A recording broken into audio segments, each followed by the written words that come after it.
Hi friends, cook with love episode 4. இன்றைக்கி நான் என்ன பண்ணேன் அப்படின்னா சொரைக்காய் சாதம். ஸோ இன்றைக்கி லஞ்ச் பாக்ஸ் ரெசிபியே அதுதான். மிதுனுக்கு, என்னோடய ஹஸ்பண்ட்க்கு, அப்புறம் எனக்கு லஞ்சுக்கு. தக்ஷித்துக்கு மட்டும் தனியாக வேறு சாதம் பண்ணி கொடுத்தேன், தயிர் சாதம் பண்ணி கொடுத்துட்டேன். ரொம்ப சிம்பிளான ரெசிபி, 1 pot ரைஸ் தான். நம்ம ரொம்ப ஃபாஸ்ட்டாக பண்ணிடலாம். 1 pot ரைஸ் நிறைய வெரைட்டி இருக்குது, ஆனால் இது ரொம்பவே டிஃப்ரெண்ட்டாக இருக்கும். டேஸ்ட் வைஸும் ரொம்ப சூப்பராக இருக்கும். ஸோ என்னோடய லஞ்சுக்கு இதுதான் நான் இன்றைக்கி சாப்பிட போகிறேன். இந்த ரெசிபி எப்படி பண்ணுறதுன்னு பார்க்கலாம். இந்த ரெசிபி பண்ணுறதுக்கு சொரைக்காய் எடுத்திருக்கேன். இதில் அரை சொரைக்காய் தான் நான் எடுத்துக்க போகிறேன். இப்போ மெம்பர்ஸ் ஜாஸ்தியாக இருக்காங்க, ஒரு 5-6 பேருக்கு செய்கிறீங்க அப்படின்னா ஃபுல்லாகவே போட்டுக்கலாம். நான் ஒரு 3 பேருக்கு தான் செய்ய போகிறேன். அதனால் இதுக்கும் கொஞ்சம் கம்மியாக எடுத்தாலே போதும். ஏன்னா நம்ம வெங்காயம், தக்காளி, பூண்டு எல்லாமே சேர்க்க போகிறோம்.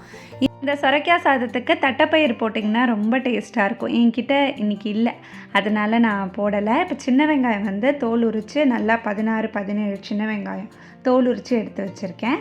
இது கம்ப்ளீட்டாக நம்ம நல்லெண்ணெயில் தான் செய்ய போகிறோம். நல்லெண்ணெய் ஒரு 2 டீஸ்பூன் போட்டுட்டு, கடுகு, கொஞ்சம் போல் சீரகம், அப்புறம் சோம்பு வேணும்னா நீங்கள் போட்டுக்கலாம், இல்லாட்டி ஸ்கிப் பண்ணிக்கோங்க. இப்போ பச்சை மிளகா 2 போட்டுட்டு, வரமிளகா அதுவும் ஒரு 3 போட்டுக்கோங்க, காரத்துக்கு ஏற்ற மாதிரி. பூண்டு தோல் நீக்கிட்டு நான் அப்படியே சேர்த்துருக்கேன். ஒரு 6-7 பல் பூண்டு போட்டிருக்கேன். கொஞ்சம் மஞ்சள் தூள், தேவையான அளவு உப்பு, அதெல்லாம் சேர்த்துட்டு நல்லா வதக்கிக்கலாம். தக்காளி வெங்காயம் நல்லா வதங்கினதுக்கு அப்புறமா நறுக்கி வச்சுருக்க சொரைக்காய் கொஞ்சம் இந்த மாதிரி குட்டி குட்டியாக சாப் பண்ணி போட்டிங்கன்னா சீக்கிரம் வெந்துடும், டேஸ்ட்டும் நல்லாயிருக்கும்.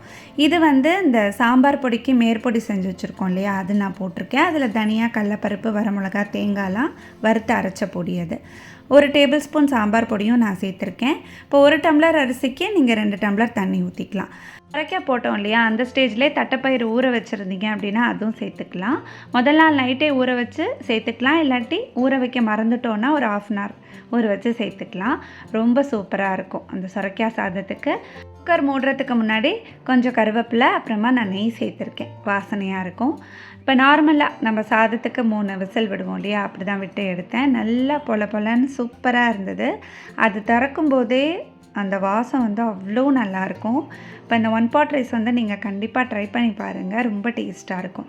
இது ஒரு வாழைக்காய் வறுவல், இல்லை ஒரு பொட்டேட்டோ ஃப்ரை, அதுக்கப்புறமா அப்பளம் கூட வச்சு சாப்பிட்லாம், அவ்வளோ ருசியாக இருக்கும். ஆக்சுவலாக அன்றைக்கி சைட் டிஷ்க்கு பெருசாக காயில் ஒரே ஒரு உருளைக்கிழங்கு தான் இருந்தது, அது தக்ஷுக்கு பண்ணி வச்சுட்டேன். அப்பளம் ஒரு சூப்பர் காம்பினேஷன் இந்த சாதத்துக்கு. இந்த ரெசிபி கண்டிப்பாக ட்ரை பண்ணி பாருங்கள்.